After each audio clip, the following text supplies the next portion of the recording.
நேயர்கள் அனைவருக்கும் கல்வடங்கம் டாக்டர் சத்யநாராயண சர்மாவின் இனிய வணக்கங்கள். இன்றைக்கி நம்ம தமிழ் புத்தாண்டு பற்றி பார்க்க போகிறோம். சித்திரை மாதம் 1ஆம் தேதி 14/4/2026 அன்று பிறக்கப் போகிற புது வருஷத்தோட பேர் பராபவ வருஷம். அன்றைய தினம் செவ்வாய்க்கிழமை சதயன் நட்சத்திரத்தில், அதாவது ராகு நட்சத்திரத்தில் இந்த வருடம் பராபவ வருடம் பிறக்கின்றது. நம்ம இந்தியாவோட லக்னம் அப்படின்னு பார்த்தா ரிஷப லக்னம், ராசி அப்படின்னு பார்த்திங்கன்னா மகர ராசி. இது நம்ம ஜோதிடத்தில் சொல்லப்பட்டிருக்கிற ஒரு விஷயம்.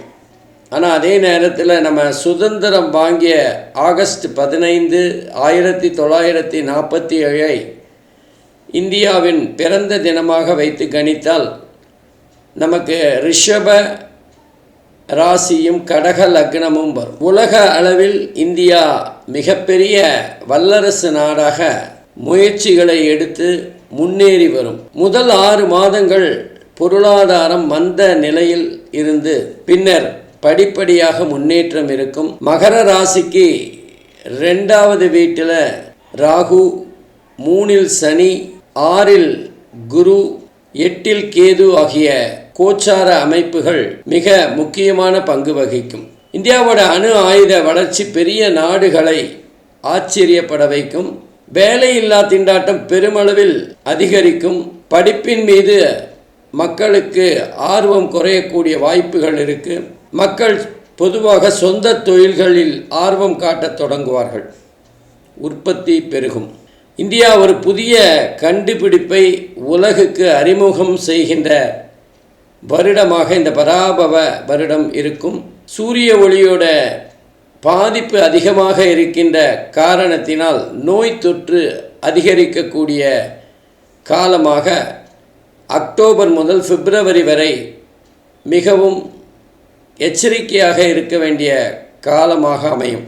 இந்த வருடம் அந்த வெயிலோட தாக்கம் ரொம்ப அதிகமாக இருக்கும். சூரியனோட உஷ்ணம், சூரியனோட அந்த ரேடியேஷன், அதில் சில பாதிப்புகள் நிறைய பேருக்கு ஏற்படக்கூடிய வாய்ப்புகள் இருக்குது. கொஞ்சம் கவனமாக இருக்கணும். எரிவாயு உற்பத்தியில் சிறப்பான முன்னேற்றம் இந்தியாவில் ஏற்படும். இந்தியாவின் நட்பு நாடுகளாக சீனா, ஜப்பான், ரஷ்யா, ஜெர்மனி போன்ற நாடுகள் முன்னணியில் இருக்கும். அமெரிக்கா இந்த ஆண்டு மிகப்பெரிய பொருளாதார சரிவை சந்திக்கும். சுயசார்பு பற்றி அமெரிக்கா முக்கிய முடிவுகளை எடுக்கும். பல இந்தியர்கள் அமெரிக்காவை விட்டு வேறு இடங்களுக்கு அல்லது வேறு நாடுகளுக்கு மாறி செல்வார்கள். இந்த பராபவ ஆண்டில் மழை பிற்பகுதியில் ரொம்ப சிறப்பாக இருக்கும். சில வட மாநிலங்களில் வெள்ளம், புயல் போன்ற தாக்குதல்களால் பாதிப்புகள் அதிகமாக இருக்கும். இந்த வருடம் ஆன்மீக நாட்டம் எல்லோருக்கும் அதிகமாக இருக்கும். ஆன்லைன் மற்றும் பண மோசடிகள் அதிகரிக்கும். தமிழ்நாடு வட இந்தியர்கள் சரணாலயமாக மாறும். தமிழ்நாட்டின் அவசியம் இந்திய அளவில் முக்கியத்துவம் பெறும். இந்திய அரசியலில் டிசம்பர் மாதம் மிகப்பெரிய குழப்ப நிலை ஏற்படும். சித்த ஆயுர்வேத மருத்துவம் பற்றிய மக்களின் புரிதல் அதிகமாகும், தேடுதலும் அதிகமாகும். பொதுவாக இந்த பலன்கள் இந்தியாவுக்கான பலன்களாக இருந்தாலும் 12 ராசிக்குமான தனித்தனியான பலன்களையும் பார்க்கலாம். வாங்க. அன்பிற்கினிய ரிஷப ராசி அன்பர்களே, இந்த தமிழ் புத்தாண்டு உங்களுக்கு ஓஹோன்னு இருக்க போகிறது. ஜாக்பாட் தான். காரணம், இந்த வருஷத்தில் முதல் 5 மாதம் குரு பகவான் உங்கள் ஜாதகத்தில் 2வது வீட்டில் சஞ்சாரம் செய்ய போகிறார். தனஸ்தானம், குடும்பஸ்தானம், வாக்குஸ்தானம். அதுக்கப்புறம் ஒரு 5 மாதம் 3வது வீட்டில் கொஞ்சம் பண செலவுகளையும் உடல் ஆரோக்கியத்தையும் குறைக்கக்கூடிய காலகட்டமாக இருக்கும். அதுக்கப்புறம் திரும்பவும் 4வது வீட்டுக்கு வந்துடுவார். இந்த மாதிரி குரு பகவானோட சஞ்சாரம் 2, 3, 4 ஆகிய இடங்களில் இருக்கிறது ரொம்ப ரொம்ப சிறப்பானது. என்ன ஒரு விஷயம், குரு பயிற்சியாகி கடகராசியில் உச்சமாக இருக்கிற அந்த ஒரு 4-5 மாதம் கொஞ்சம் கவனமாக இருக்கணும். செலவுகள் உங்கள் கட்டுப்பாட்டிலே இருக்காது. அதே நேரத்தில் சனி பகவானை பார்த்தீங்கன்னா யோகமான 11வது இடத்துல சஞ்சாரம் செய்ய போகிறார். அதுவும் குருவோட வீட்டில். பொதுவாக 11வது வீடு எந்த கிரகமாக இருந்தாலுமே சிறப்பான பலன்களை தரும். அதில் சனி பகவான் 11வது வீட்டில் இருக்கிறதுங்கிறது உங்களுடைய சிந்தனை செயல்பாடுகள், உங்களுடைய அணுகுமுறை எல்லாமே உங்களுக்கு சாதகமாக இருக்கும். கூடவே சனி பகவானுக்கு உதவி செய்கிற மாதிரி 10வது வீட்டில் ராகு பகவான் எதிர்பாராத செல்வத்தை தரக்கூடியவராக இருப்பார்.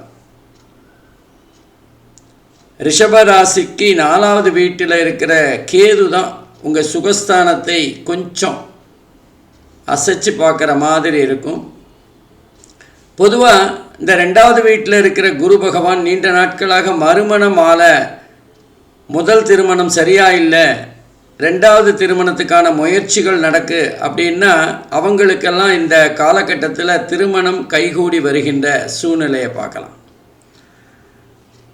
அதே மாதிரி நிலுவையில் இருக்கிற வழக்குகள், ஏதாவது நீங்கள் போட்ட வழக்குகளாக இருக்கலாம், அல்ல உங்கள் மேலே யாராவது போட்ட வழக்குகளாக இருக்கலாம், அதெல்லாம் ஒரு முடிவுக்கு வருகின்ற ஒரு காலகட்டமாக இருக்கும். பொதுவாக இந்த நேரத்தில் சாட்சிக்காரன் காலில் விழுறதை விட சண்டைக்காரன் காலில் விழுறது நல்லது அப்படின்னு நீங்கள் புரிஞ்சுப்பீங்க. குரு பொதுவாக 2, 3, 4 ஆகிய இடங்களில் சஞ்சாரம் செய்யும்போது தாயாருடைய உடல்நலம் சார்ந்த விஷயங்களில் கொஞ்சம் கவலை ஏற்படலாம், அல்லது தாயாருடைய வைத்திய செலவுகள் சற்று அதிகமாக இருக்கின்ற காலமாக இருக்கும். அதே மாதிரி இந்த காலகட்டத்தில் நீங்கள் சகோதரர்கள், உடன்பிறப்புகளுக்கு இடையே ஏதாவது பாகப்பிரிவினைகள், சொத்து விஷயங்களில் பிரிச்சுக்கிறதுல ஏற்படுகின்ற ஒரு சூழ்நிலை இருக்கலாம். சில பேர் பழைய வாகனங்களை விற்றுட்டு புதிய வாகனம் வாங்குகின்ற ஒரு சந்தோஷமான சூழ்நிலை கூட ஏற்படும். இந்த காலகட்டத்தில் நீண்ட தூர பயணம், ரொம்ப நாளாக நமக்கு பத்ரிநாத் போகணும், ரொம்ப நாளாக காஷ்மீர் போய் பார்க்கணும் அப்படின்னு ஒரு எண்ணங்கள் மனசுக்கு அடியில் இருந்துகிட்டே இருக்கும். அந்த எண்ணங்கள் கைகூடுகின்ற ஒரு காலகட்டமாக இருக்கும். இப்படி குரு பகவான் உங்களுக்கு யோகங்களை அள்ளி தந்தாலும், சனி பகவானும் உங்களுடைய உழைப்புக்கேற்ற ஊதியத்தை கொடுத்தாலும், உங்களுடைய மாமனார் மாமியார் சம்பந்தப்பட்ட விஷயங்களில் சின்ன சின்ன மனக்கசப்புகள் ஏற்படலாம், கருத்து வேறுபாடுகள் ஏற்படலாம். அதே மாதிரி உங்ககிட்ட இருக்கிற பழைய சொத்துக்கள் ஏதாவது விற்று புது சொத்து வாங்குகின்ற ஒரு சூழ்நிலை ஏற்படும். இந்த நேரத்தில் சனி பகவான் உங்களுக்கு எதிர்பாராத ஒரு மிகப்பெரிய அதிர்ஷ்டத்தை தருவார். நீங்கள் எதிர்பார்த்துருக்கவே மாட்டீங்க. அவ்வளோ பெரிய பணம் உங்களுக்கு எப்படி இங்கேருந்து வருமா, இந்த சொந்தக்காரங்கிட்டேருந்து வருமா அப்படின்னு கொஞ்சம் கூட எதிர்பாராத இடத்துலேருந்து மிகப்பெரிய அளவில் பண வரவு இருக்கும். அதே நேரத்தில் ராகு பகவானோட சஞ்சாரம் அப்படிங்கிறது நவம்பர் வரைக்கும் 10வது வீட்லேயும் அதுக்கப்புறம் 9வது வீட்டிலையும் ராகு பகவான் சஞ்சாரம் செய்ய போகிறார். மூத்த உடன்பிறப்புகளோட ஏதாவது ஒரு கருத்து வேறுபாடு இருக்கும். சில சமயங்களில் உங்களுடைய பிரம்மாண்டமான எதிர்பார்ப்புகள் ஒரு விதமான விரக்தியை ஏற்படுத்தலாம். நீதிமன்ற வழக்குகள் உங்களுக்கு சாதகமாக முடியும். ராகுவை பொறுத்தவரை உங்கள் வருமானத்தில் ஏதாவது சின்ன சின்ன மாற்றங்களை ஏற்படுத்தினாலும் யோகங்களை தருவார்.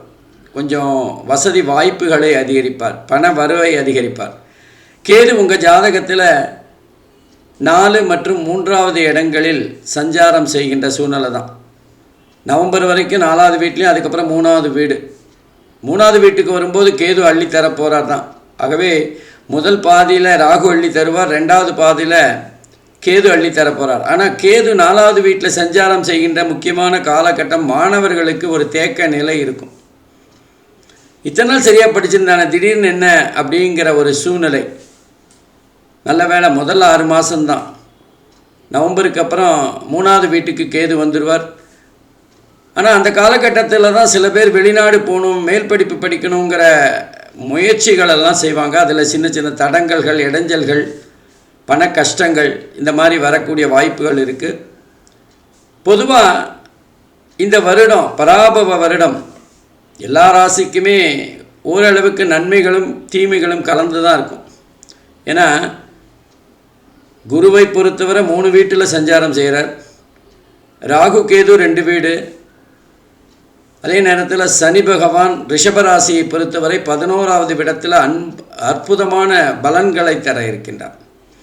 ஆகவே இந்த ராகு கேது பயிற்சி மிகப்பெரிய மாற்றத்தை ரிஷபராசி என்பவர்களுக்கு நவம்பர் மாதத்திலேருந்து ஏற்படுத்தும். அதே நேரத்தில் மிக முக்கியமான குருவோட பார்வை அப்படிங்கிறது 6, 8, 10 ஆகிய இடங்களில் வேறது கூட ஒரு விதத்தில் நன்மை தான். ஏன்னா குரு பார்க்க அனைத்து தோஷங்களும் விலகும்னாங்க. 6வது வீடும் 8வது வீடும் தானே தோஷம். அப்போ 6வது வீட்டில் உடல் ரீதியான பிரச்சனைகள் சரியாகும். 8வது வீட்லேயும் உங்களுக்கு ஏற்பட்ட அவமானங்கள் அல்லது உங்களுக்கு ஏற்பட்ட அந்தஸ்து கௌரவ குறைபாடு இதெல்லாம் சரியாகின்ற ஒரு சூழ்நிலை தான் இருக்கும். பெரிய அளவுக்கு வியாதிகள் வராது அப்படின்னாலும் அப்பப்போ கொஞ்சம் மன அழுத்தங்கள் வந்து போகக்கூடிய காலகட்டமாக இருக்கும். ஏன்னா ரிஷபராசியை பொறுத்தவரை அவங்க எப்போவுமே மெதுவாக தங்களுடைய வேலை பழுவை ஒரு விதமான அட்டவணையோடு செயல்படுத்தக்கூடியவர்கள். அதனால் அவங்களுக்கு பெரிய கஷ்டங்கள், அவசரமாக பதட்டமாக வேலை பண்ணுறவங்க இல்லை. அதே நேரத்தில் 10வது வீட்டில் குரு பகவான் பார்க்கறதுங்கிறது வேலையில் ஒரு சின்ன மாற்றம் அல்லது வேலையில் இடமாற்றமாக இருக்கலாம் அல்லது உங்களுடைய பதவி மாற்றமாக இருக்கலாம். ஏதோ ஒரு சேஞ்ச் உங்கள் ஜாதகத்தில் இந்த 10வது வீட்டில் குரு பார்க்கறதுனால ஏற்படக்கூடிய வாய்ப்புகள் இருக்குது. பொதுவாக உங்கள் வருமானம் அதிகரிக்கின்ற ஒரு சூழ்நிலை தான். பெரிய கவலைப்பட வேண்டிய அவசியமே இல்லை. நல்ல அற்புதமான மிக அதிர்ஷ்டமான யோகமான பலன்களை ரிஷபராசி என்பர்கள் பெறப்போகிறார்கள். நன்றி, வணக்கம். ஸ்ரீ குபேரன் டிவியை பார்த்தமைக்கு நன்றிகள். மேலும் இது போன்ற தகவல்களை தெரிந்து கொள்ள ஸ்ரீ குபேரன் டிவியை சப்ஸ்கிரைப் செய்யுங்கள். மறக்காமல் பெல் ஐக்கானை கிளிக் செய்யுங்கள்.